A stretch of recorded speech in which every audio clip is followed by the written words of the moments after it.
Bon, salut à tous, bienvenue dans ce nouveau podcast. Ça fait un petit bout de temps qu'on n'a pas discuté ensemble et j'ai beaucoup de choses à te raconter aujourd'hui. On va rentrer dans le vif du sujet tout de suite. De quoi on va parler?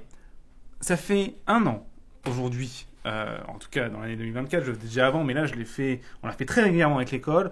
J'ai interviewé énormément de personnes qui travaillent dans l'industrie de la 3D pour justement les interventions professionnelles de l'école H3 et 2. Donc si tu connais pas l'école H3 et 2, c'est mon école en ligne où on forme les gens à devenir des pros, des professionnels de la 3D pour pouvoir travailler dans l'industrie du divertissement, etc. Et je vais en parler un peu plus tard, mais peu importe. Dans cette école, tous les mois, on a des intervenants pros qui passent dans l'école pour un petit peu raconter leur parcours aux élèves et répondre à leurs questions. Et du coup, j'ai pu interviewer au moins une bonne vingtaine de personnes cette année justement pour ces interventions, parce que je les interviewe toujours avant, histoire de vérifier que ce ne soit pas des fraudes, quoi. Et évidemment, la plupart du temps, ils sont super compétents, mais des fois, on a quelques surprises. Et j'ai appris plein de choses en faisant ces interventions, en faisant ces interviews, parce que je suis évidemment aussi très intéressé de savoir comment se modifie l'industrie, notamment avec l'arrivée du mot magique de l'IA, du méchant. Et tu vas voir qu'en fait, c'est hyper intéressant ce que j'ai appris. Tu vas voir que les conclusions que j'ai pu avoir avec ces professionnels sont en fait assez à l'opposé de la vision mainstream qu'on a de l'IA. Donc c'est super cool, super intéressant. Et ben voilà, sans plus tarder, je te présente tout ça. C'est parti.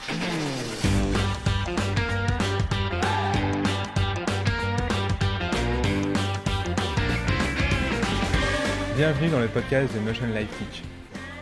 Le podcast où on parle de 3D, d'animation, d'effets spéciaux, de films, de mindset, de logiciels, bref, tout ce qui se rapporte à l'animation 3D, les effets spéciaux ou l'image de synthèse.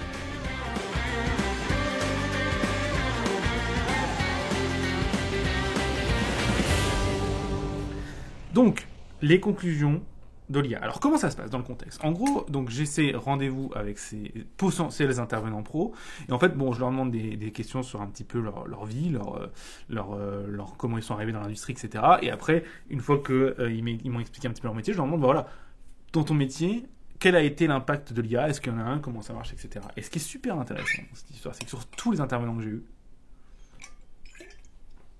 aucun, pas un, pas deux, hein, aucun, zéro a vu son métier impacté par l'IA. Zéro. Zéro. Donc déjà, c'est intéressant ça, de voir que les gens qui travaillent dans le monde pro, tu vois. Et ce qui est intéressant, c'est que les intervenants, tu vois, j'ai des intervenants qui sont freelance et qui bossent pour des petits studios, et j'ai des intervenants qui ont bossé à Framestore, qui ont fait des trucs de malade, qui ont bossé sur The Boys, etc. Tu vois. Donc il y a vraiment les deux échelles, tu vois, des échelles des gens qui font de la petite prod, et des gens qui font de la prod vraiment méga stylée sur de la série, du film, etc. Et dans les deux cas, quasiment, il n'y en a aucun dont leur métier au jour le jour a été impacté par l'IA, tu vois, sans plus. Alors évidemment, oui, il y a des trucs, oui, un coup j'ai posé une question à ChatGPT pour faire un script en rig, bon ok, soit, tu vois. Oui, parfois j'utilise Midjourney pour me faire une référence ou pour envoyer un exemple à un client, ok, tu vois. Mais c'est tout, ça s'arrête là, tu vois. Il n'y a rien d'autre qui est pris en compte dans leur travail au jour le jour. C'est quand même intéressant, non? C'est quand même impressionnant. Et donc, moi, je trouve ça super intéressant parce que tout le monde ne fait que nous répéter que l'IA va remplacer les métiers de l'industrie, que le métier d'artiste 3D, au final, en fait, il est mort, c'est terminé, etc. Et ce que je vois, c'est que dans l'industrie en tant que telle, pour l'instant, l'IA n'est pas utilisée. Donc ça, je trouve ça vraiment intéressant, tu vois. Et alors, tous ceux qui me pourraient dire, mais non, mais il y a des exemples d'IA utilisés, etc. Et c'est vrai, même dans l'industrie, ça commence à venir. Il y en a eu avec, par exemple, le premier qu'on a vu, c'était le deepfake de Luke Skywalker dans The Mandalorian. Et j'en ai vu d'autres passer sur certains making-of, etc. Il y en a eu, par exemple, il y a eu du machine learning pour faire de la retargeting du motion capture en visage depuis de l'audio. Enfin, il y a plein de trucs intéressants qui se font, mais ça reste des choses, pour l'instant, qui sont d'une niche absolue. C'est pas du tout la norme et on n'est pas du tout, pour l'instant, à un endroit où tout le monde se fait remplacer. Hein, pas du tout. Donc, il y a des questions à se poser par rapport à tout ça. Parce que, par rapport à tout ça, il y a la fameuse crise de l'industrie où plus personne n'a de travail, machin. On a déjà parlé de ça dans l'ancien podcast, je sais pas si tu te souviens, je vais refaire un résumé rapidement. Et ensuite, il y avait l'IA qui arrivait, machin, bon. Et il y a vraiment cette question où on peut se dire, est-ce que vraiment, là, aujourd'hui, ça a toujours le coup est-ce que ça a toujours du sens de se dire peut-être que moi je pourrais faire artiste 3D professionnel et gagner de l'argent avec cette compétence? Et c'est une vraie question légitime. Et ce qui est intéressant, c'est que moi, avec du coup ces intervenants-là, l'idée c'est de pouvoir répondre à cette question. Et je vais te présenter un petit peu mes conclusions. Tu vois, l'idée c'est pas de répondre maintenant à la question, c'est plutôt de te présenter mes conclusions au fur et à mesure. Et ensuite, une fois que je t'aurai présenté mes conclusions, te présenter un petit peu, selon moi, les étapes à mettre en place si jamais tu veux toujours vivre de cette compétence. Ok? Donc on va reprendre du début. On va essayer de faire un bilan de où est-ce qu'on en est cette année, d'accord? Et on va essayer de se rendre compte de démêler le vrai du faux, le vrai de la rumeur, tu vois. Donc, première chose, on va juste faire un petit résumé du podcast qu'on a eu la dernière fois. Podcast de la dernière fois, on a démystifié un petit peu tout ce qui était la crise de l'industrie, machin. Alors c'est vrai qu'on a un petit ralenti dans les embauches cette année, mais rappelle-toi, c'est pas parce qu'il y a une crise particulière, c'est parce qu'en fait c'est simplement le contre-coup de la surembauche du Covid. Encore une fois, je t'invite à aller à écouter le podcast de la fois dernière si tu veux voir un petit peu comment ça s'est passé, etc. Évidemment, j'explique tout ça, chiffres à l'appui, etc. Donc tu peux aller voir et je partage aussi le document dont je parle, sur lequel je me base pour faire ces conclusions. Donc, en effet, l'industrie ralentit un petit peu, mais c'est parce qu'en fait, on subit simplement le contre-coup de la surembauche qu'il y a eu au Covid entre 2021 et 2022, et ça devrait vraiment disparaître dans les mois, enfin 2025-2026, on n'en parlera plus. Donc ça, c'est vraiment, je pense, important à avoir en tête.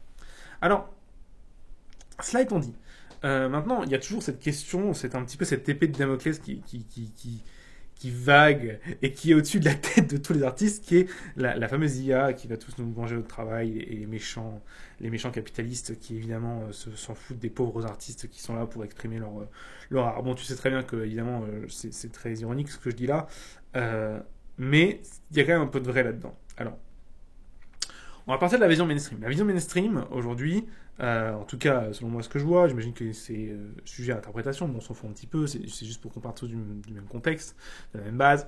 C'est, ok, l'IA, c'est pas bien, parce que c'est les méchants capitalistes qui veulent faire que de l'argent avec et qui s'en foutent de la sensibilité artistique. En gros, on n'est pas loin de ça. Ce qui en plus de ça, a tendance à faire chez les gens, c'est que l'IA a l'air quand même vachement forte. Et ça emmerde pas mal les gens. Tu regardes Midjourney, Stable Diffusion, etc. Les images qui sortent quand même sont quand même vraiment, vraiment impressionnantes. Et on se dit, ah non, on n'aura plus de métier, machin. Bon, soit. Ça, c'est un petit peu le contexte actuel mainstream, en tout cas, de ce qu'on entend. Quelle est la réalité dans tout ça? Bon. On va essayer, encore une fois, de ne pas faire des plans sur la comète, mais pour se baser plutôt sur les réponses aux questions que j'ai eues quand moi j'ai posé les questions aux gens qui travaillent. Donc je leur ai dit exactement ça. Je leur ai dit, voilà, toi tu bosses dans l'industrie. Aujourd'hui, comment est-ce que tu utilises l'IA dans ton travail? Et si oui, comment ça impacte ton travail? Alors, déjà, 80% des gens ont répondu juste non. Ils n'utilisent pas l'IA dans leur taf aujourd'hui. Tu vois. Et encore une fois, on a tous les secteurs. Hein. J'ai des modelers, des riggers, des pipeline TD, des compeurs. J'ai toutes les personnes qui cherchent à faire un workflow pour créer un film de A à Z. Hein. J'ai des gérants de boîtes, notamment de boîtes de pub. J'ai tout ça. Et à chaque fois, la réponse est la même. Hein. L'IA a une part vraiment ou très faible ou juste inexistante dans notre workflow. Donc ça, voilà, premier truc. Donc déjà, tiens, bizarre. On est déjà assez loin de la méchante IA qui va voler nos métiers, là, pour le coup. Donc, ça, c'est le premier point. Deuxième point, je leur dis, si jamais tu utilises l'IA, comment tu l'utilises? Et en fait, à chaque fois, c'est la même chose. En fait, pour l'instant, en studio normal, en prod normal, et tu vas voir pourquoi je dis normal, parce que j'ai un petite contrebalance là-dessus. En studio normal, j'ai vraiment... tout le monde me dit en fait j'utilise l'IA comme n'importe qui en fait, comme toi et moi on utilise l'IA en fait. J'ai une question sur Blender, je galère, je dois faire un script par exemple, je peux faire le script, j'ai demandé à ChatGPT de me faire le script, tu vois. Comme tout le monde en fait. Mais du coup il y a rien, c'est pas ça qui va te faire perdre mon taf. J'ai besoin de références pour montrer à un client un petit peu ce que je veux faire. Bon bah je trouve pas ce que je veux sur Pinterest, bah je demande à Midjourney, tu vois. Voilà, c'est tout. Ça s'arrête là en fait. Ça s'arrête là. Tu peux pousser le truc un peu plus loin et même faire un peu de texture, tu vois, sur Midjourney, tu vois. Ça a été un exemple qu'on a fait nous dans l'école déjà en 2023. Cours de Midjourney dans l'école H3D2, y a une section où j'explique comment utiliser Midjourney pour faire de la texture et du workflow de texturing avec Midjourney, très intéressant. Deuxième cours qu'on a vu dans l'école sur Midjourney, c'est comment faire de la projection avec Midjourney, mais même ça, encore en prod, je l'ai encore jamais vu utiliser ou très peu. En tout cas, personne n'en a parlé.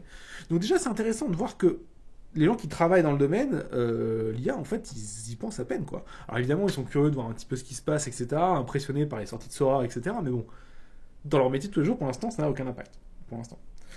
Alors pourquoi je dis pour l'instant et pourquoi je veux quand même contre-balancer? Parce que par contre, je sais de sources sûres, encore une fois, de personnes qui travaillent là-bas, là, c'est pas quelqu'un d'intervention qui me l'a dit, mais c'est quelqu'un qui travaille pour l'école, une personne qui fait partie du cadre enseignant, qui travaille aussi dans l'industrie. Et cette personne m'a dit, voilà, je sais que ça commence à travailler sur un workflow en pipeline IA à Disney, à Framestore, à MPC, donc ça c'était intéressant. Et aussi on voit une surdemande en ce moment des métiers dans l'industrie audiovisuelle, des gens qui connaîtraient un petit peu le fonctionnement de l'IA, des gens qui connaîtraient un petit peu genre le prompt engineering, etc. Tout ça c'est très intéressant, tout ça. C'est-à-dire que malgré le fait que pour l'instant il n'y a pas de changement dans le workflow, ça ne veut pas dire que les boîtes s'y intéressent pas. Tu vois, les boîtes sont quand même intéressées à voir un peu ce qu'ils peuvent faire avec ces technologies, mais ce qui est clair et certain, c'est que pour l'instant, cette technologie n'est pas implémentée, ou en tout cas pas correctement. Alors, qu'est-ce que ça veut dire pour toi? Pour toi, ça veut dire que déjà, tu peux faire le métier d'artiste 3D, ça va bien se passer. Alors, un des métiers d'artiste 3D plutôt, parce que, encore une fois, comme j'ai déjà souvent expliqué, artiste 3D n'est pas un métier, hein. Le métier, c'est modeler, rigueur, animateur, machin. Donc, je vais faire un des métiers du corps de l'art 3D. Il y a du taf, il n'y a pas de problème avec ça. Et je vais te le prouver avec un exemple très particulier. J'étais en études, donc il y a plus de 10 ans, donc ça date, hein. Il y a plus de 10 ans, je suis en études, fin de mes études, et je vois passer un truc sur YouTube. Et c'est le nom d'un lycée qui s'appelle Cascadeur, peut-être que tu connais. Cascadeur, je vois la démo, et je suis bouche bée en fait. C'était le début à l'époque du machine learning, mais vraiment le tout début. Je crois que c'est un des premiers logiciels à en avoir parlé, en tout cas dans mon industrie. C'était même pas le machine learning, c'était plutôt ce qu'ils appelaient de l'entraînement par, génération. Donc l'entraînement par génération, c'est en gros tu prends un objet avec une suite de règles aléatoires, tu les fais faire un truc plein de fois et tu prends les meilleurs. Et après tu réitères. C'est un peu particulier, mais en gros c'est l'ancêtre enfin c'est l'intelligence la plus basique possible que tu peux avoir de l'intelligence artificielle, quoi. L'IA qu'on connaît aujourd'hui, réseau de neurones, machin. Peu importe, même si t'as pas très bien compris, c'est pas très grave. Et il présente ça. Et la démo, je te jure, Cascadeur, elle a été complètement abusée, quoi. La démo de Cascadeur, c'est, tu vois un mec qui met un gars debout, et qui le bouge à droite à gauche, mais juste en prenant un contrôleur qui le bouge, tu vois, genre, il le glisse sur le sol, c'est dégueulasse. Il appuie sur un bouton, et le mec, avec juste le mouvement droite-gauche, il arrive à faire un saut physiquement correct et tout, animé automatique. Et là, je fais... Qu'est-ce que c'est que ce bazar, en fait? J'étais en mode, mais putain de bordel, c'est incroyable. Et c'était il y a 10 ans. J'étais dit, putain, ça va révolutionner l'anime, ce truc. Et c'était du coup, en gros, comme l'IA, c'était pas encore un terme très marketing à l'époque, leur marketing, c'était animer de manière semi-automatique grâce à la physique et ce qu'ils appelaient du coup l'apprentissage renforcé par génération. Et j'étais sur le cul, quoi. Je fais des trucs, je fais, waouh, putain, c'est ouf. Et aujourd'hui, on est 10 ans plus tard, et ben Cascadeur, ça existe toujours, mais ça n'a toujours pas été intégré dans une seule prod. J'ai pas entendu un seul animateur, y compris les intervenants qui sont passés en école qui étaient animateurs, me parler de Cascadeur. Pire que ça, la plupart des gens à qui j'ai parlé de Cascadeur, ou les élèves à qui ils ont parlé de Cascadeur, animateurs, ne connaissaient même pas le soft. Et ce qui est intéressant, c'est que j'ai eu la réponse pourquoi ce soft n'a pas été intégré dans les prods classiques aujourd'hui. Et en fait, c'est que pour l'instant, le Cascadeur, et ben, ça fait plus de 10 ans qu'il est là, du coup, hein. Il est là, il attend, il a l'air d'avoir une manière d'animer qui est complètement aberrante, abusée. Tu bouges le truc 2 fois, il te fait tout automatiquement. Et pourtant, et ben en fait, c'est intéressant parce que j'ai un élève du coup que je suis qui l'a testé, il a pu en parler et je lui ai demandé de faire un petit retour, etc. Et en fait, c'est de la merde. Et alors, je vais expliquer pourquoi c'est de la merde. Évidemment, le soft en soi, il est très bien et il a l'air vraiment intéressant. Mais c'est de la merde. Pourquoi c'est de la merde? Parce qu'en fait, ils veulent tout faire tout seul. Dans le sens où, dans le Cascadeur, peut-être t'as pas de rig. Tu peux pas faire ton rig. Tu vois, t'as un rig à toi, tu l'as fait dans ton soft 3D, tu vois, ce que tu fais tout le temps, tu vois. Là, tu peux pas le foutre dans le Cascadeur. Déjà, c'est chiant, du coup. Mais même au-delà de ça, tu peux pas importer n'importe quel personnage. Tu vois, ça marche qu'avec les bipèdes. Oh putain, ça commence à être un bordel, tu vois. Pour exporter ton personnage, c'est un enfer. Parce qu'évidemment, tu peux pas rendre dans le Cascadeur, tu peux que animer. Et en fait, ça qui est intéressant, c'est que la technologie de Cascadeur, elle est ouf, mais les points bloquants, ça reste les points en fait qui sont bloquants depuis des années et des années en 3D général. Le pipeline, c'est qu'en fait, Cascadeur, il s'intègre pas dans un workflow classique parce que rien n'est compatible avec rien. Tu peux pas exporter tes rigs, c'est un bordel. Et c'est trop intéressant, en fait, au final, de voir que ce qui bloque, c'est un truc qui bloque depuis tout le temps. Parce que les compatibilités de règles, de workflow, de format, etc., c'est un problème dans l'industrie depuis des années et des années. Et c'est pour ça, d'ailleurs, que j'arrête pas de le dire, qu'un des meilleurs, enfin, d'un métier des plus reconnus et payés dans l'industrie, c'est Pipeline TD, parce que c'est la personne qui s'occupe, en partie, elle fait pas que ça, mais elle s'occupe en partie de ce genre de problème. Et c'est incroyable à quel point c'est ça qui a bloqué Cascadeur. En tout cas, pour moi, quand je l'ai vu, pour moi, c'était ça. Parce que c'est le soft en tant que tel, quand tu utilises les modèles du soft par défaut, trop bien. À intégrer dans une prod, impossible. C'est un bordel. C'est un bordel. Rien qu'importer un FBX dans le soft, c'est un enfer. Donc, ça, c'est intéressant parce que tu te rends compte au final qu'il y a des technologies un peu sexy, IA, machin et tout, et qu'en fait, les fondamentaux basiques qui bloquent, c'est toujours la même chose. Problème d'échelle, problème de format, problème de lecture, les trucs de base qui nous font chier tous les jours quand on est en 3D, qu'on a tout le temps en fait, c'est ça qui est intéressant. Et maintenant, tu vois, quand j'étais, il y a 10 ans, j'étais persuadé que Cascadeur ça allait devenir le standard de l'animation. Aujourd'hui, je suis persuadé que Cascadeur sera jamais le standard de l'animation. En tout cas, tant qu'ils n'ont pas se réglé ce problème, tant qu'ils ne se seront pas intégrés dans une prod de manière facile. Parce que pour l'instant, je peux te garantir que intégrer Cascadeur dans une production, dans un studio, mais même tout seul, hein, c'est infernal, si ce n'est limite mission impossible. Ça a l'air vraiment tellement chiant, quoi.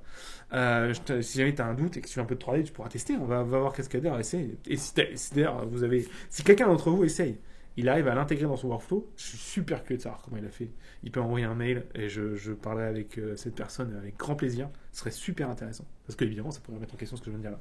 Et pour l'instant, jusqu'à preuve du contraire, j'ai vu personne qui a réussi à faire ça. J'ai vu beaucoup de démos Cascadeur très intéressantes. J'ai la personne avec qui je travaillais, un de mes élèves du coup, qui a voulu tester Cascadeur sur un de ses projets, qui m'en a parlé. Donc voilà, j'ai ce retour d'expérience là aussi. Mais j'ai jamais vu quelqu'un faire un workflow classique de Cascadeur en mode, bah voilà, j'ai Cascadeur et je le passe d'un soft à un autre et je le rends et tout passe bien, etc. Bon, ça, j'ai pas vu encore. Mais je suis très curieux de voir comment ça se passe et comment ça marche. Et ça, je pense que c'est l'exemple parfait du problème qu'aujourd'hui on a avec l'IA en fait. C'est pas l'IA le problème en fait, c'est son intégration. Tu vois, c'est son intégration dans le workflow 3D. Et je pense que c'est encore pour ça que pour l'instant il y a nulle part en fait dans la prod ou très peu. C'est parce que je suis désolé, mais de l'IA dans un chat, c'est de la merde en fait. C'est très bien pour faire du chat GPT et poser des questions, c'est très bien pour faire des images mi-journée, mais quand tu travailles dans toute ta vie au jour le jour dans la 3D, t'es pas avec un putain de chat devant ton écran. Non, t'es dans un soft 3D, tu veux ton IA dans ta 3D, tu veux que ton IA elle serve à faire de la 3D, tu veux que ton IA elle te serve dans ton soft. Tu veux pas que ton IA, tu sois allé dans un chat à lui poser des questions et tout, ça pète les couilles en fait, c'est pas ça travailler. Et pour moi, le problème fondamental aujourd'hui de l'IA, le problème fondamental qui fait que l'IA n'est pas intégrée et que pour l'instant, du coup, on a vraiment du temps devant nous, c'est qu'en fait, elle est pas du tout pensée pour être intégrée à nos métiers pour l'instant. En tout cas, pas de ce que je vois. Peut-être que ça changera, mais pour l'instant, c'est pas le cas. Et je pense que c'est une des principales raisons.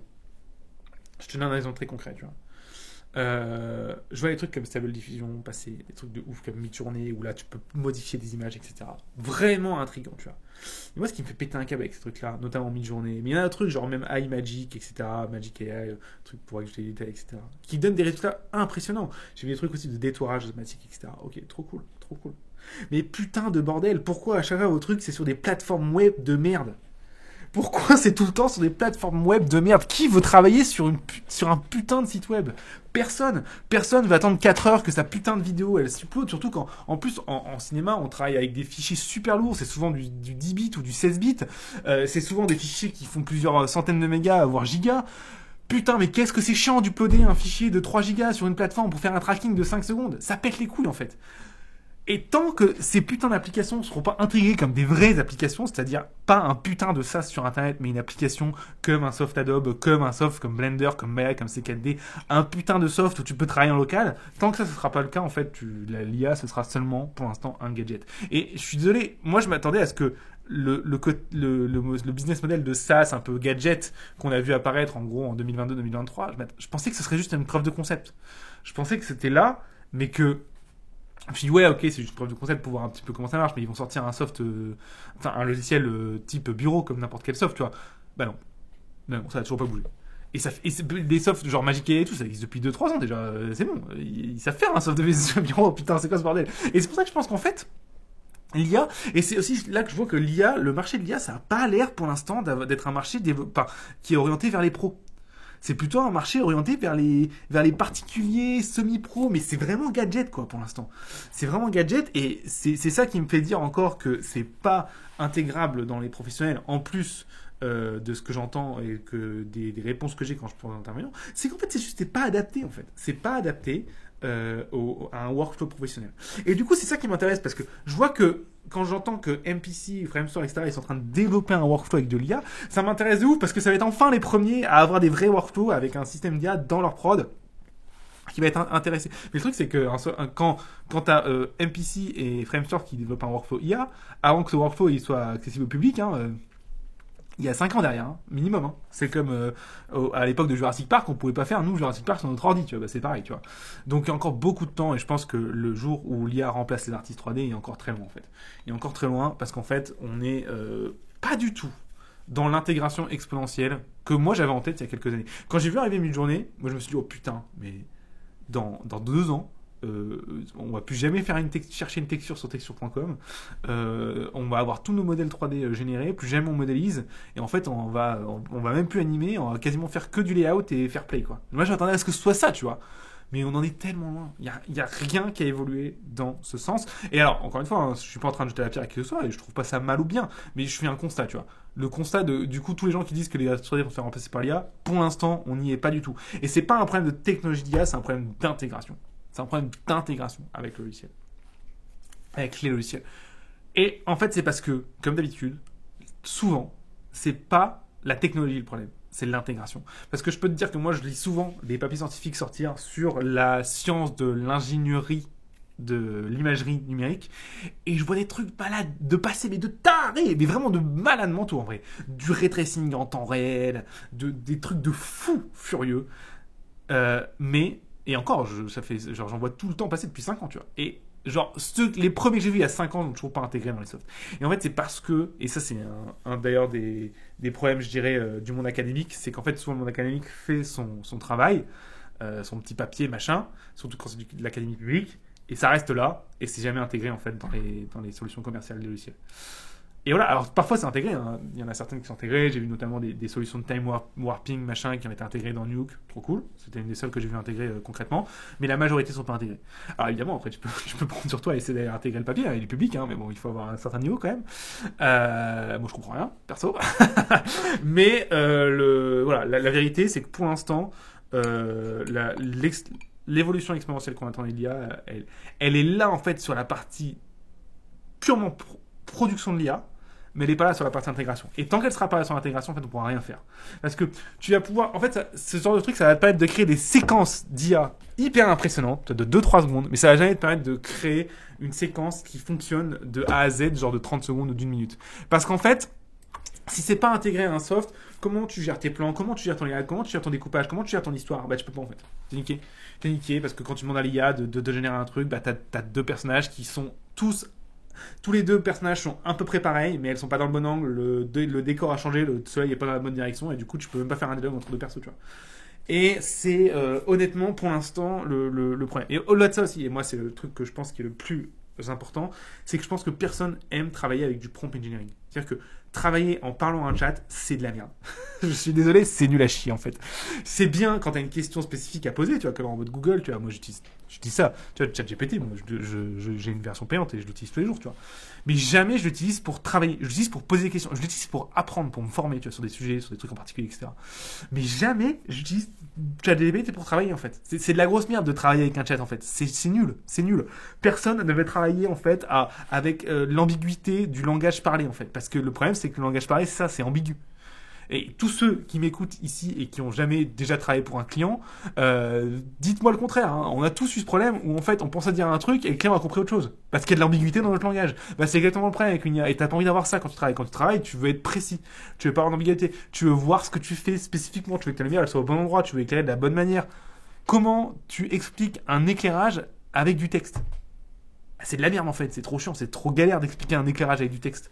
Donc je pense que c'est ça aussi le truc, c'est que tant qu'on n'aura pas trouvé une solution différente que le prompt engineering pour utiliser de l'IA, bah c'est mort en fait.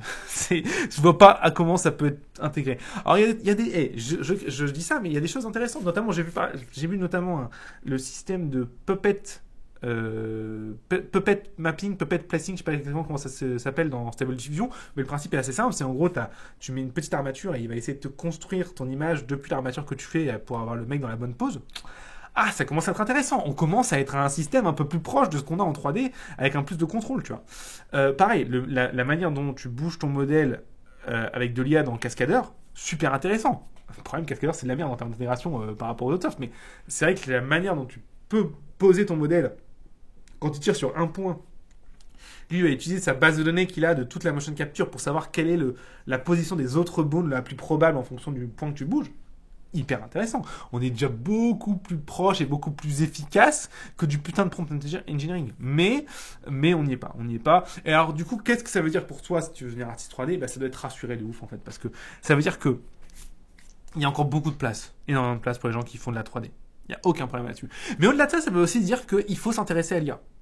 Parce que ça veut dire qu'à partir du moment... Parce que ça veut pas du tout dire que l'IA, ça vaut rien. C'est pas du tout ça, le message ici.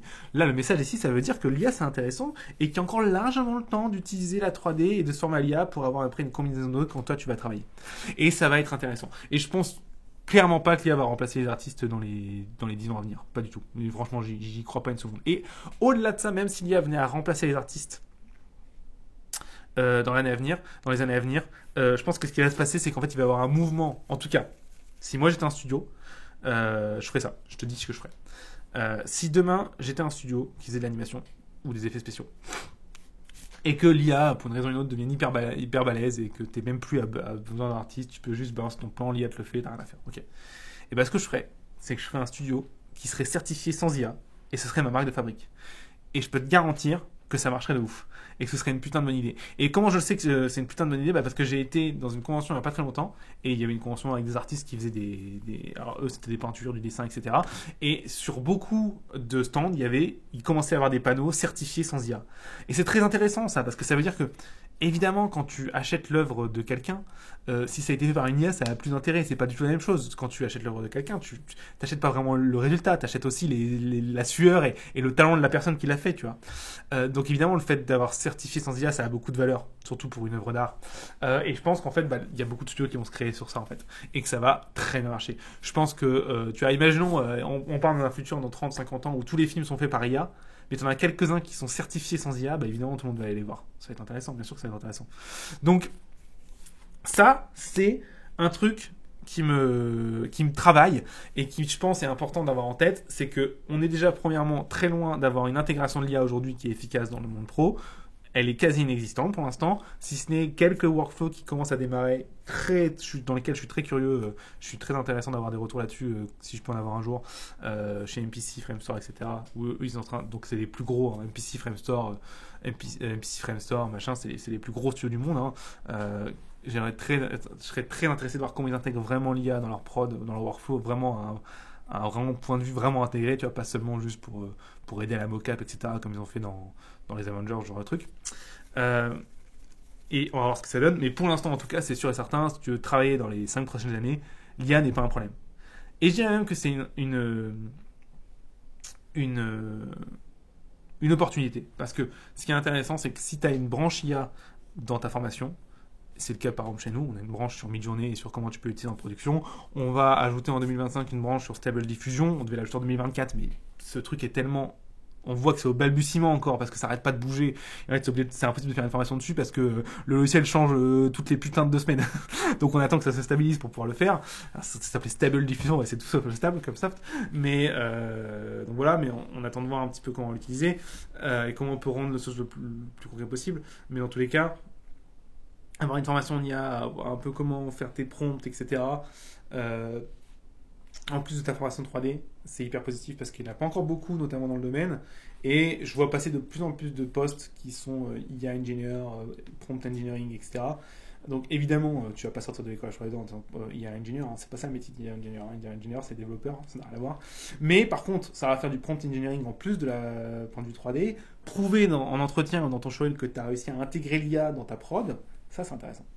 Ça c'est intéressant et je pense que ça c'est un truc à prendre de plein fouet parce que je pense que c'est une très bonne opportunité pour pouvoir passer devant la meute sans, justement, paradoxalement, en mettant moins d'efforts en fait. C'est plutôt cool. Donc, tout ça, c'est plutôt positif. D'accord ? C'est plutôt positif ce qui est en train de se passer. Alors après, moi, tu me connais, je suis pas du tout du genre... Enfin, si tu me connais pas, mais si tu me connais... suis pas du tout du genre à être négatif et pessimiste par rapport à l'avenir. Je suis plutôt pro développement des nouvelles technologies et j'essaie toujours d'avoir l'angle de vue de comment je peux les intégrer pour améliorer mon workflow et mieux créer en fait tout simplement. Pour moi, voilà. Moi, l'IA, je suis presque déçu en fait parce que moi, quand j'ai vu l'IA arriver, je pensais que ça allait avoir un impact bien plus drastique sur la manière de produire et je pensais que j'allais avoir peut-être un tiers des cours de l'école qui allait être concentré sur l'IA et sur comment les gens peuvent adapter et modifier leur workflow, tu vois. Bon, pour l'instant, reconnaître le dire, hein, on est 2 ans et demi plus tard, l'IA c'est toujours un gadget. C'est un gadget, ça, pour l'instant, ça n'a pas beaucoup de valeur sur la prod. Donc voilà, alors après, je sais que je peux peut-être en irriter quelques-uns qui sont à fond dans l'IA et tout, hein, mais j'attends toujours, parce que l'IA, pour de l'image, c'est très cool, hein, du Photoshop en IA, trop cool, hein. Ok, trop bien. Mais bon, les gars, j'attends toujours une IA qui peut me demander déjà me faire ce que je veux, et pas un semblant de ce que je veux, déjà. Mais surtout, moi, j'attends toujours une IA qui soit intégrée correctement avec un soft 3D, enfin avec un soft classique, même pas forcément 3D, mais tu vois, par exemple, un truc que j'ai vu qui est vraiment intéressant en termes d'IA et qui j'ai fait ah oui putain pas mal, il y a un truc qui est sorti sur Illustrator et Photoshop il y a pas très longtemps où tu peux tourner des dessins en 3D. Et c'est reste vectoriel. Enfin, c'est vraiment intéressant. Je t'invite à aller voir. Regarde Adobe IA Turnover. Je pense que tu vas trouver IA Turnover vectoriel. Tu devrais trouver. Et ça, c'est intéressant. Et ça on commence à toucher doucement à l'intégration. Et même là, tu vois, genre, c'est quand même enfin, on voit le process et tout. Ça reste un bordel. Tu vois, c'est pas fluide. Il y a des chargements de partout. Enfin, on est très loin d'un truc encore correctement intégré. Même si, faut le dire, c'est très impressionnant. Donc, t'es tranquille. Mais en plus d'être tranquille, en fait, pour moi, c'est une opportunité. Donc, c'est plutôt bon signe. Pour moi, je pense que tu dois être curieux sur l'IA, tu dois essayer de comprendre comment l'utiliser dans ton workflow. C'est pour ça que dans l'école, à HPRD, vous avez des cours sur l'IA et une licence de mid-journée offerte. C'est parce que je veux vous entraîner, je veux pousser à essayer de travailler avec ça. Et il ne faut pas hésiter. Ensuite, de quoi on va parler aujourd'hui ? Maintenant qu'on a parlé de ça, j'aimerais te parler d'un autre truc. C'est finalement, du coup, maintenant qu'on a fait ce bilan-là, quelles sont pour moi les étapes à mettre en place si demain tu veux devenir artiste 3D travailler dans l'industrie de l'audiovisuel, du cinéma d'animation, des effets spéciaux ou même l'industrie en général de la 3D, ça peut être du design automobile, peu importe. Il y a beaucoup d'industries en fait autour du cinéma d'animation et des effets spéciaux. Il ne faut pas avoir peur d'aller autour. Tu verras que c'est des industries souvent qui payent mieux en plus parce qu'ils recherchent plus de gens. J'ai notamment eu l'occasion de donner des cours à des animateurs 3D qui veulent vraiment faire de l'animation pure, type Marvel, etc. Et j'ai donné aussi des cours à des gens qui étaient plutôt dans le design. Je peux te garantir que à chaque fois j'aime bien poser les questions à ces gens-là, voilà, les stages que vous avez fait, machin, les rémunérations dans le domaine, etc. Et je peux te garantir que si tu pars en modélisation de design automobile, ton salaire c'est 2 à 3 fois celui de l'animateur. Pourquoi ? Parce qu'il y a moins de monde dans le domaine, parce que c'est des industries qui payent beaucoup mieux parce que les gens, en fait, le problème avec l'industrie de l'audiovisuel et du cinéma en général, c'est aussi son avantage, mais c'est que c'est des métiers passion. Ce que j'entends par là, c'est que c'est des métiers passion. L'avantage de ça, c'est que du coup, tu adores ton métier, donc c'est trop cool. Le désavantage, c'est que tu adores ton métier, donc tu laisses tout passer. Et un truc que je vois régulièrement, et à chaque fois que j'aimais cette idée, j'ai des confirmations quand j'en parle à mon entourage, quand je parle à des intervenants qui passent dans l'école, etc., aux anciens élèves de l'école, etc., c'est que la majorité des gens qui travaillent dans l'industrie qui se retrouvent un petit peu en mode ouais je suis en burn-out explosé etc, mais j'en ai déjà parlé donc je vais passer vite dessus, c'est qu'en fait souvent c'est pas vraiment qu'ils sont c'est pas que les conditions de travail sont horribles, c'est que c'est eux qui ont accepté ces conditions de travail de merde parce qu'en fait ils étaient tellement passionnés par le truc qu'en fait ils auraient même accepté gratos en fait. Et c'est ça le truc, c'est qu'en fait tu te proposes à n'importe qui est un peu passionné de dire hey, tu travailles 2 ans sur le prochain Marvel et je te paye 600 € par mois. En fait il y a plein de gens qui disent oui parce qu'en fait ils sont tellement passionnés par leur truc qu'ils oublient toute raison en fait. C'est con, arrête d'être débile. Alors que dans l'industrie automobile, il y a moins ça. Dans l'industrie automobile, les gens sont moins passionnés par les bagnoles que les gens par Marvel, tu vois. Donc, les salaires sont plus élevés, c'est tout. Donc d'ailleurs, un truc intéressant, moi, je conseille aux élèves de l'école, si vous voulez être bien payé, avoir plus de pouvoir de négociation, et en plus, si vous êtes bon, n'hésitez surtout pas à aller dans une industrie un petit peu annexe, tu vois. Robotique, pharmaceutique, automobile, architecture, toutes ces industries-là, il y en a encore plein d'autres. C'est une industrie qui paye beaucoup mieux que l'industrie du cinéma d'animation et effets spéciaux. Parce que c'est une industrie déjà c'est des industries qui sont moins cyclées, tu vois. L'industrie audiovisuelle et effets spéciaux c'est très cyclé par la pub, mais sinon c'est très cyclé. Donc comme c'est cyclé, c'est-à-dire que si t'as pas de film en prod, bah t'es un peu niqué, tu vois. C'est très dépendant de beaucoup de corps de métier qui sont très liés. Tu vois, par exemple, quand il y a la grève des acteurs, ça a foutu un peu le bordel, tu vois, par exemple. Alors que dans les industries, t'as pas ce problème-là, tu vois. Dans les autres industries, c'est rare qu'il y ait une crise de l'automobile, tu vois. Souvent, non, il y a des bagnoles tout le temps, tu vois, et puis tu peux avoir une crise dans un pays, mais t'as d'autres pays, t'as d'autres bagnoles, t'as d'autres marques, etc. Donc pareil pour le médical, pour l'architecture, etc. Tu vas devoir toujours construire des bâtiments. En tout cas, ça va pas s'arrêter demain, tu vois. Donc voilà, ayez ça en tête. Les gens que je connais dans le domaine qui sont le mieux payés et qui font le plus de marge, c'est pas des gens dans l'audiovisuel et enfin dans le cinéma d'animation, effets spéciaux, dans le divertissement. C'est des gens justement qui sont dans des choses un peu terre à terre. Tu vois, j'arrête pas de donner cet exemple-là, mais il est tellement ouf. Allez voir les conférences de la Blender Conference en 2023. Il y a une conférence qui s'appelle How did we render millions of doors? Donc comment on a rendu des millions de portes. Et c'est une des meilleures conférences que j'ai vues. Et c'est l'histoire d'un mec en fait qui a un studio d'animation 3D et d'effets spéciaux pour du cinéma. Et un jour, il y a un constructeur de portes qui vient le voir. Tu vois, c'est un peu l'équivalent de Leroy Merlin en France. Tu vois, mais c'est pas vraiment ça, mais peu importe. Et qui dit alors, on aimerait rendre des portes dans différentes pièces pour montrer à nos clients à quoi ça ressemble sur notre site. Et il fait bah ok, oui, je peux vous rendre les portes. De toute façon, c'est de la 3D au final. Et à la fin, il se retrouve à rendre des millions et des millions de portes différentes dans des trucs différents, etc. Et à la fin, en fait, sa boîte devient spécialisée dedans et ne fait que rendre des putains de portes. Et tu pourrais dire que c'est trop triste, mais en fait, non. Quand il en parle, c'est passionnant et c'est hyper intéressant. Et ils font beaucoup plus de thunes et de marge que quelqu'un qui ferait des effets spéciaux classiques. Très très intéressant. Et moi, quand j'ai vu la conférence, j'avais un immense respect pour le taf qu'ils avaient fait. C'était abusé. Bref, va voir si ça t'intéresse. Vraiment, c'est intéressant. Cela étant dit, si tu veux devenir demain artiste 3D dans le cinéma d'animation effets spéciaux ou dans un secteur annexe, peu importe, mais juste si tu veux faire de la 3D, qu'est-ce qu'il faudrait faire? Alors le premier truc à bien comprendre, c'est que aujourd'hui, on a 3 systèmes pour évaluer les compétences d'un potentiel travailleur sur le marché. Premier système, c'est ce qu'on va appeler la preuve des examens. La preuve des examens, c'est quoi? En gros, c'est ce qu'on appelle vulgairement un diplôme. D'accord? Parce qu'au final, le diplôme, c'est ça. Le diplôme, ça prouve simplement que tu as eu une certaine note à un examen. Ensuite, il y aura la preuve du travail. Donc la preuve du travail, c'est quoi? C'est on te juge ou par tes expériences passées et ou, tu peux mettre un et ou un slash ou, par les projets que tu as déjà effectués. Que ce soit des expériences professionnelles ou personnelles. Mais des trucs que tu as produits qui sont proches du métier que tu as effectué. D'accord? C'est ce qu'on appelle l'expérience du travail. Et enfin, tu as l'expérience de vie qui est au final l'expérience que tu as, tu vois. Si ça fait 15 ans que tu es dans l'industrie, tu comprends des choses que tu peux comprendre seulement si tu as fait 15 ans que tu es dedans, tu vois. C'est ce qu'on appelle l'expérience de vie, mais c'est pas très pertinent pour nous aujourd'hui parce que de toute façon, si tu écoutes ce podcast et que tu es intéressé par travailler, tu n'as pas ces 15 ans. Donc de toute façon, l'expérience de vie, toi, tu l'as pas. Donc toi, au final, tu as 2 éléments sur lesquels tu peux jouer. C'est l'expérience d'examen, tu vois, la validation de tes examens, ou l'expérience de travail. Et en fait, il faut savoir que l'expérience des examens, au fur et à mesure des années, perd en valeur, notamment dans notre domaine. Pourquoi? Parce qu'en fait, donc l'expérience des examens, c'est quoi? C'est en gros la valeur d'un diplôme. Aujourd'hui, tu vas aller dans une école classique, et en gros, ton diplôme, il va te coûter entre 40 et 50 000 euros, à peu près. Et ça sera entre 4 et 5 ans, 3 et 5 ans, allez. 50 000 euros, du coup, c'est 10 000 euros l'année, hein, donc tu fais le calcul. Je compte pas le logement, etc. Et tu vas te retrouver avec ton diplôme en poche et tu vas te rendre compte en arrivant sur le marché du travail que ton diplôme n'a pas de valeur. Et c'est assez facile à comprendre en fait. C'est qu'aujourd'hui, c'est tellement facile de évaluer quelqu'un sur son expérience de travail plutôt que son diplôme. Et tu te rends compte qu'intuitivement, ça a du sens que l'expérience de travail ait plus de valeur que le diplôme en général. Parce que si je vu des choses que tu as réalisées ou que je sais que tu as déjà travaillé pour une société et que ça s'est bien passé, évidemment la confiance que je vais avoir potentiellement envers toi va être bien supérieure que juste un pauvre bout de papier en fait. D'accord?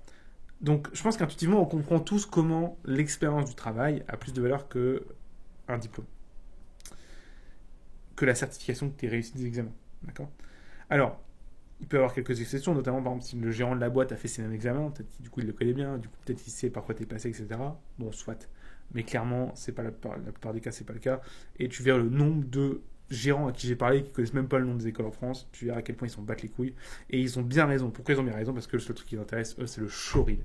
Et le showreel, dans le domaine de la 3D, en fait, c'est la définition de l'expérience de travail que tu as. Évidemment, toi, pour travailler, l'expérience de travail, en gros, travailler dans une boîte, dans une société, tu peux pas tellement l'avoir au début. Normal, hein, il faut bien commencer quelque part, hein, si t'as pas d'expérience, c'est pas d'expérience. Mais ce que tu peux faire, par contre, c'est faire des projets, réaliser des projets sur ton PC perso, qui vont être similaires à ce que tu veux faire en société. Ça, tu peux le faire, hein, tu peux en faire autant que tu veux. Et plus ces projets seront réussis, c'est-à-dire plus ils seront proches de la qualité qu'on attend de quelqu'un qui travaille dans l'industrie, qui a fait le métier que tu fais, plus ton expérience de travail a de la valeur.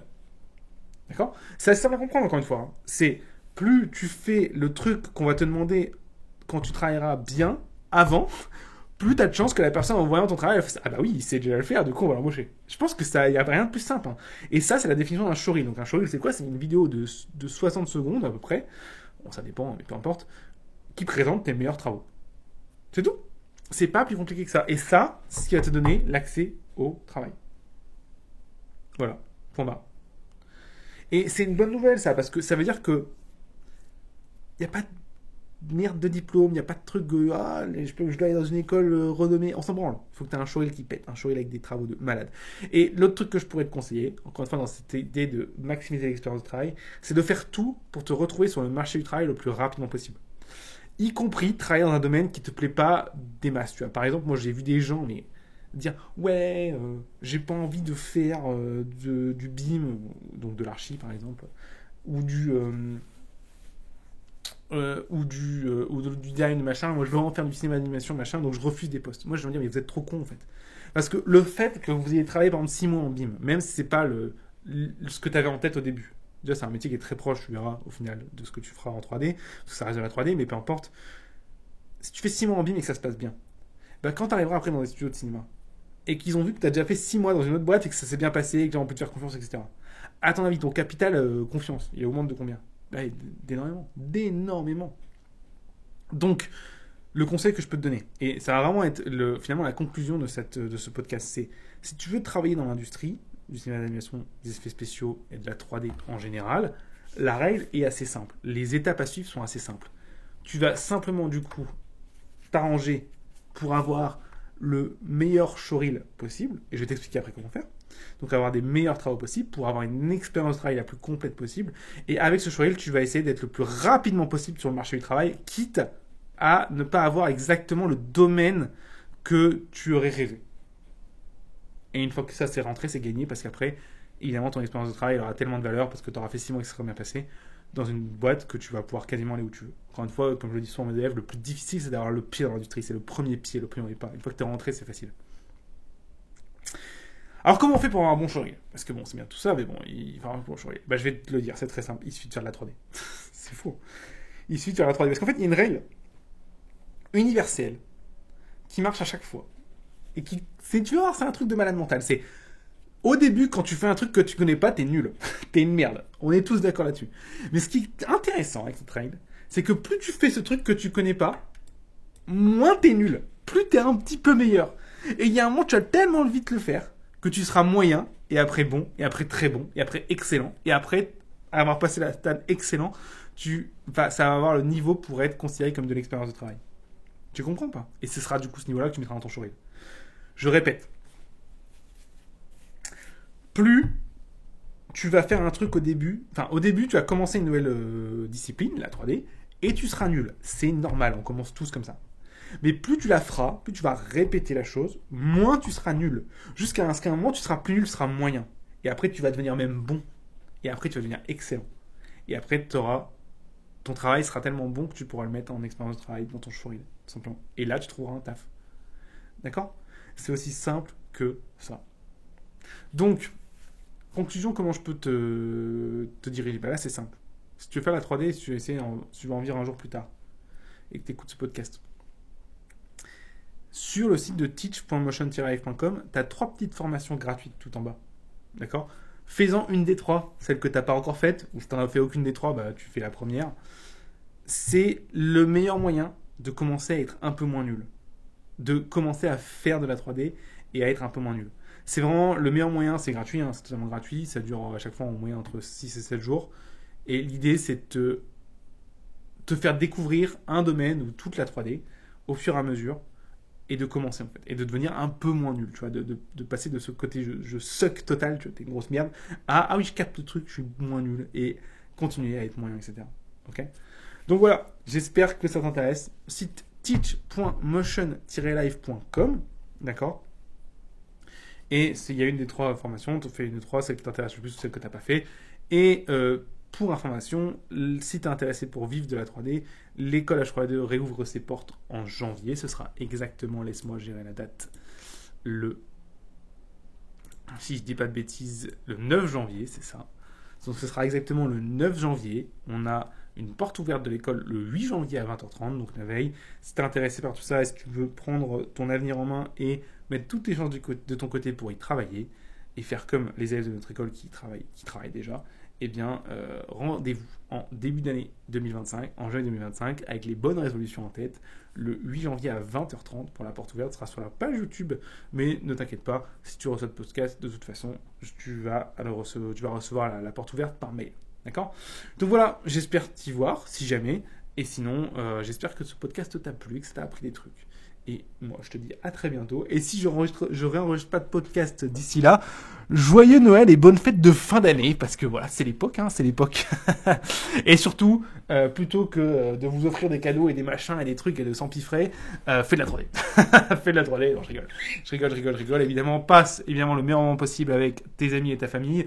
Et reviens avec la mentalité de tout défoncer en 2025. Et justement, démarrer une nouvelle vie. Notamment, pourquoi pas, devenir un professionnel de la 3D et gagner ta vie avec ta passion. Ce serait pas mal, ça, ce serait pas mal. Bon, allez, rendez-vous sur teach.motion-live.com pour démarrer dès maintenant. Tu cliques sur une des 3 formations gratuites et tu y vas. Tu te lances, tu essaies de suck less, comme disent les Américains. Donc, de être un peu moins une merde dans ce domaine. Et comment on fait pour être un peu moins une merde dans ce domaine ? Il faut le faire régulièrement. Donc, je te laisse faire ça. Et je te dis à très bientôt et merci de m'avoir écouté jusque-là. Allez, à très vite. Ciao.